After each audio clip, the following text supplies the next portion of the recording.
এ পর্যায়ে আপনাদের সামনে 2006 সাংগঠনিক সেশনের জন্য দিক নির্দেশনা দিয়ে এবং যে কাজগুলো আমাদের 2006 সাংগঠনিক সেশনে করার মাধ্যমে ইসলামী আন্দোলনকে দেশের ছাত্র জনতার কাছে আরও বেশি প্রিয় করতে হবে, এই দিক নির্দেশনা দিয়ে এ পর্যায়ে আপনাদের সামনে বক্তব্য রাখছেন 123 জন শহীদের রক্তস্নাত কাফেলা, শহীদি কাফেলা বাংলাদেশ ইসলামী ছাত্র শিবিরের শ্রদ্ধাভাজন কেন্দ্রীয় সভাপতি জনাব শফিকুল ইসলাম। আমি সদস্য ভাইদেরকে তাই অনুরোধ করব, আমরা শুধু আমাদের নিজেদেরকে পরিচালনা করার সাথে সাথে আমাদের জনশক্তিকে পরিচালনার ক্ষেত্রেও লক্ষ্য উদ্দেশ্য বাস্তবায়নের দুনিয়ার জীবনের চেয়ে পরকালীন জীবনের প্রতি তাদেরকে বেশি করে আকৃষ্ট করে তুলতে হবে।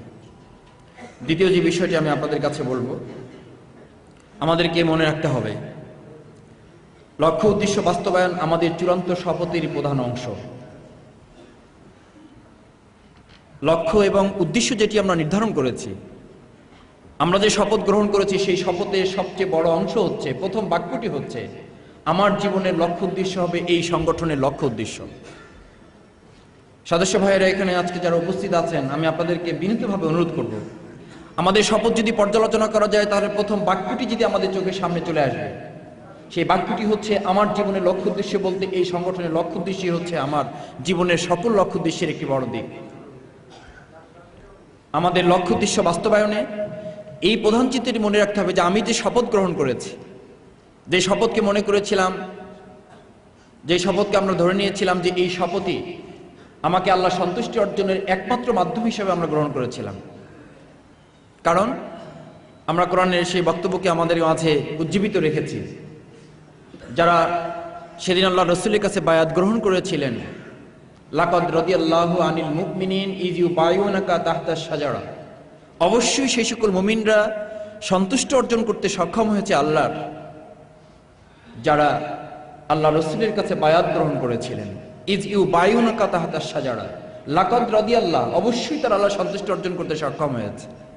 আমরা যেই শপথের মাধ্যমে আল্লাহ সন্তুষ্ট অর্জন করতে চেয়েছি, সেই শপথের প্রধান বাক্য হচ্ছে, আমার জীবনের লক্ষ্য উদ্দেশ্য হবে সংগঠনের লক্ষ্য উদ্দেশ্য।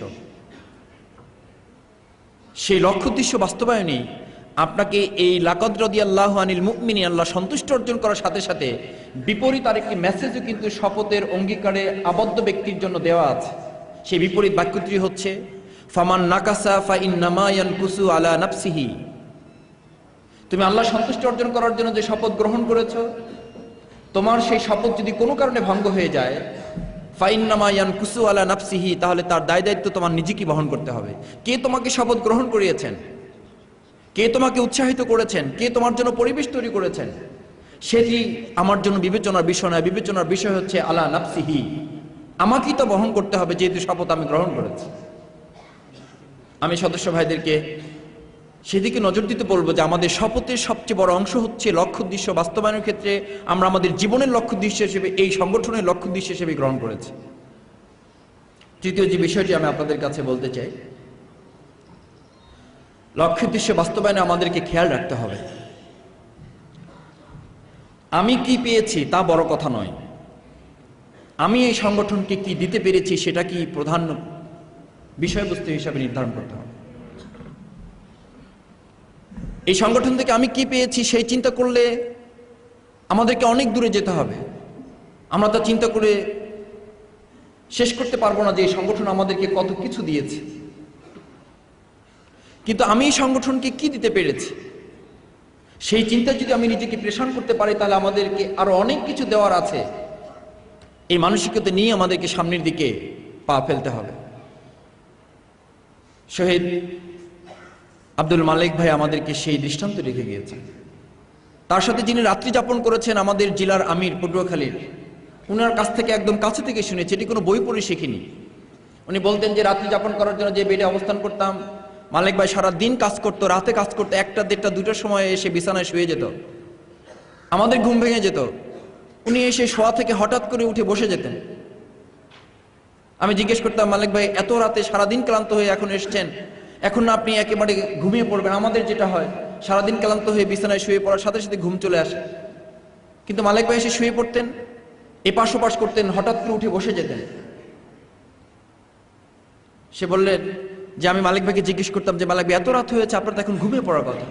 বলছি কি করব বলেন, আজকে সারাদিনের জন্য কিছু কাজ হাতে নিয়ে বের হয়েছিলাম, যাদের জন্য বের হয়েছে তাদের পিছনে সময় দেওয়ার ক্ষেত্রে আমার কোনো আপত্তি ছিল না, কিন্তু যাদের কাছে মেসেজগুলো নিয়ে যাব তারা ঘুমিয়ে পড়েছে। এখন তাদেরকে যদি জাগিয়ে কাজগুলো করতে যাই তাহলে তাদের প্রতি আমার কষ্ট দেওয়া হবে। আবার আমি এই কষ্টটাও ভুলতে পারতেছি না, এই কষ্টটা দূর করতে পারতেছি না যে কাজগুলো নিয়ে বের হলাম সবগুলো কাজ আমি শেষ করে ঘুমাতে পারলাম না। এই মানসিক যন্ত্রণা আমাকে বারবার শোয়া থেকে উঠিয়ে ফেলতেছে। আমি যদি সবগুলো কাজ শেষ করে এসে শুইতে পারতাম তাহলে আমি ভালোভাবে ঘুমিয়ে পড়তে পারতাম।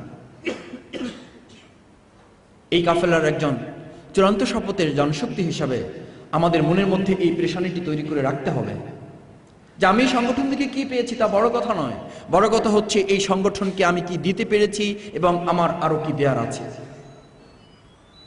আমরা সবাই মিলে সংগঠনকে দিলে সংগঠন সমৃদ্ধ হবে, আর এই সংগঠন থেকে সবাই মিলে নিতে শুরু করলে এই সংগঠন নিঃস্ব হয়ে যেতে পারে।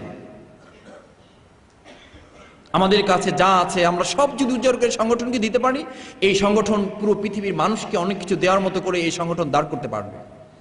কিন্তু এই সংগঠন থেকে যদি আমরা নিতে শুরু করি, কম করে যদি নিতে শুরু করি, তাহলে হতে পারে একসময় এই সংগঠন আজকের যে সমৃদ্ধ সংগঠন সেই সমৃদ্ধ সংগঠন নিঃস্ব